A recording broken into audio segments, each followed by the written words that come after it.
On this episode of Ask Jason, we will explore whether or not we can actually truly stop the mind.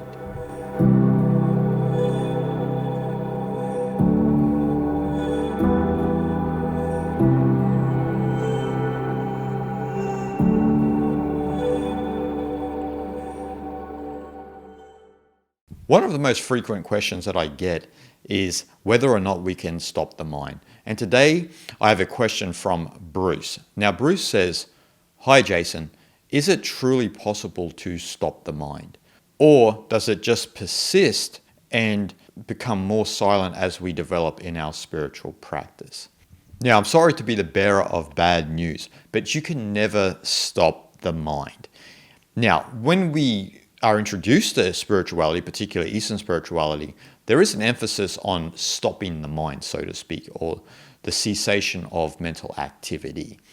Now, I think a lot of teachers within Eastern spirituality are a little bit clumsy in how they word this sort of knowledge, and they use interesting terminology to explain it. But today I want to clarify those sentiments. And as I said, you truly cannot stop the mind.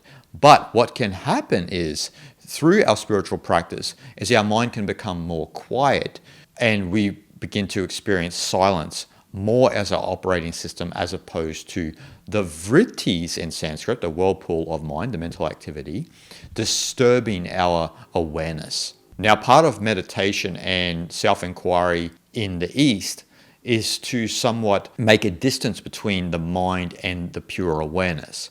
And this is where people get confused, because they continue to identify with the mind, the mental activity. As I said, the vrittis, the constant whirlpool of activity that we have in our mind. Now, as we all know from living, obviously, is that when we are really busy, or when we're watching too many things, or when life is kind of overwhelming, our mental activity is very high, very fast, and it kind of distorts our perception of reality, and it's hard to really be grounded and to be calm when you are in that sort of state of consciousness. And so when you apply meditation or self-inquiry or other practices such as Tai Chi Chuan or Hatha Yoga and other spiritual practices, one of the core reasons we practice is to make the mind quiet, so we can begin to have a sense of the oneness of reality. You can't have a sense of the oneness of reality when your mind is just jittering like this. It's like a bad caffeine rush when we're in that state of consciousness. So it's about making the mind quiet. It's not about stopping the mind or ceasing the mind, or you will hear teachers say killing the ego. I mean, the ego still persists, but your practice begins to down-regulate the volume of the ego. So you're turning down the volume, and it's not overpowering your pure awareness. And that's the problem that we have when we begin to engage in spiritual practice, is there's this big tug of war between your pure awareness and your mind, which is accustomed to doing things a certain way. But when you begin to practice meditation, you're trying to quieten the mind, you're trying to abide as pure awareness, and you then begin to see the mental activity for what it is. It's just like waves on an ocean. And so the more you practice, the more your mind becomes quiet, and the more you appreciate silence over agitating your mind with frivolous nonsense and noise. And that's what I find strange with a lot of spiritual aspirants, because I can tell sometimes their development when they're still attracted to a lot of noise and a lot of activity, their mind hasn't truly become quiet. You can see this in someone's life. But when their mind has become quiet, you appreciate more silence. You appreciate just sitting quietly, sipping a tea and maybe reading a great text or something of this nature, rather than turning on Netflix or scrolling the Facebook feed. And so what happens deeper in the practice is, once the mind becomes quiet and you have a resonance with silence, then that's when you can develop a distance with the mental activity.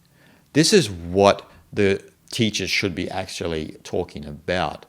It's not that you stop the mind, the mental activity still goes on, but you develop this distance from the mental activity because you're abiding more in your pure awareness, in the witness perspective, and you're seeing it for what it is, which are just waves on an ocean. And so when you begin to dissociate with mental activity, then you are not reactive to the mental activity. And this is, again, another thing that people find in the beginning of their spiritual practice. They are still reactive to their mental activity. They get in the Facebook feeds and they start disagreeing with someone and so forth and so on. But if you had a distance with your mental activity, then you would not be so reactive. And that's what, in some sense, I find difficult sometimes running social media, because I can tell when people are reactive. I can put an innocent post up about something and someone will misconstrue that post or misinterpret it. And then I have to try and explain to them what it's actually about, which actually is a little bit frustrating, because some of the posts I put up are very simple and they're not really anything to get too confused about and to get too mad about. So it's just a post. It's an innocent post and you can just move on. And so that's the difference, right? It's about having that distance with that mental activity. Once you have that distance from that mental activity, you're not reactive. So this is how you, quote unquote, stop the mind, but it doesn't stop necessarily. What has stopped is your reaction to the mental activity. That's what should be taught by some of the teachers who talk about stopping the mind or ceasing the mind. It's about stopping your reaction to the constant activity within your mind. And so, yes, you can, in some sense, stop your reaction to the mind, but you can't stop the mind's activity itself. It continues to go on. That's just the nature of the mind. But when you practice, you can begin to down-regulate your ego, to make the vrittis quiet, and you begin to then come into resonance with the silence that is at the heart of our being and at the heart of the universe. So what could be more important than that for a peaceful and sane and healthy world?